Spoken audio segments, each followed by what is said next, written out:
There were black men and women too who were pilots before the war. But a government study had said black men were not intelligent enough to fly an airplane.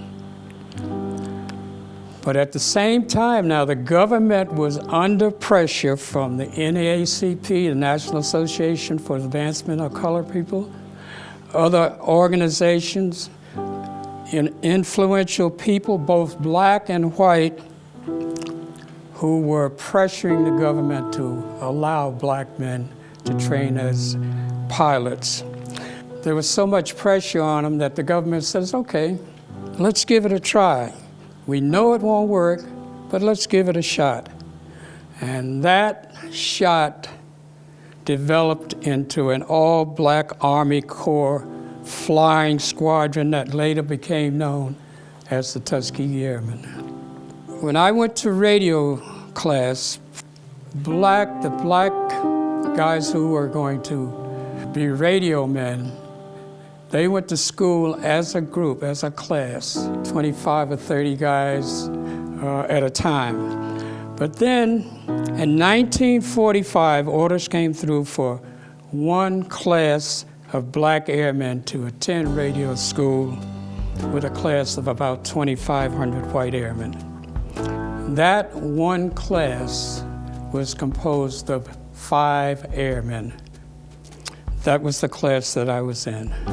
No reasons were given why we were going to go to class with the white airmen. They just sent orders down that says, you're going to school as an integrated group. Now, we still were housed in the same segregated areas as before, but we did attend class with the white airmen. We did 26 weeks of Army Air Corps Flight Radio School at Scottsfield, Illinois, and we became the first integrated aircraft flight technical school class in Army Air Corps history. But then we had to go to gunnery school. 6 weeks of gunnery school in Yuma, Arizona. And again, only the 5 of us. We were mixed in with a class of about 25 white guys who were going to gunnery school. We knew from the beginning that this was another experiment. We knew that we were being tested, we were being watched, we were being evaluated, and that was fine with us. That was what we wanted, because we knew that we could measure up. So we welcomed the opportunity. We finished the course, graduated as aircraft radio gunners and received our wings, but again, separately from the white airmen. People often ask me about particular airmen who were Tuskegee Airmen. There were about 1,000 pilots alone.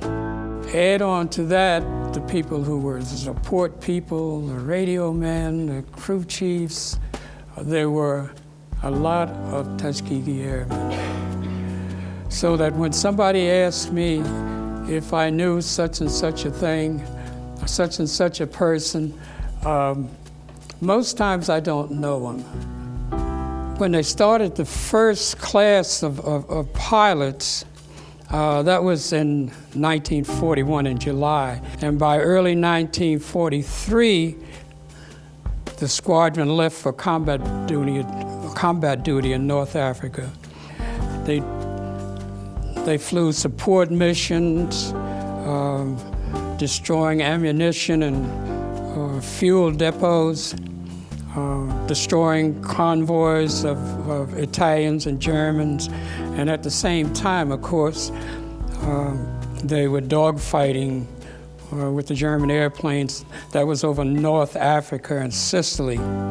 Later in 1944, the group was transferred to Italy from North Africa for a variety of reasons. The 477th Bomb Group, of which I was a part, never got a chance to fly overseas. We trained and we flew all around the United States, but we didn't get a chance to go overseas. Growing up here in Scotch Plains was easy compared to if I lived in Mississippi or Alabama or Georgia. Well, I think I've taken up a lot of your time, and I appreciate you listening to me. Thank you.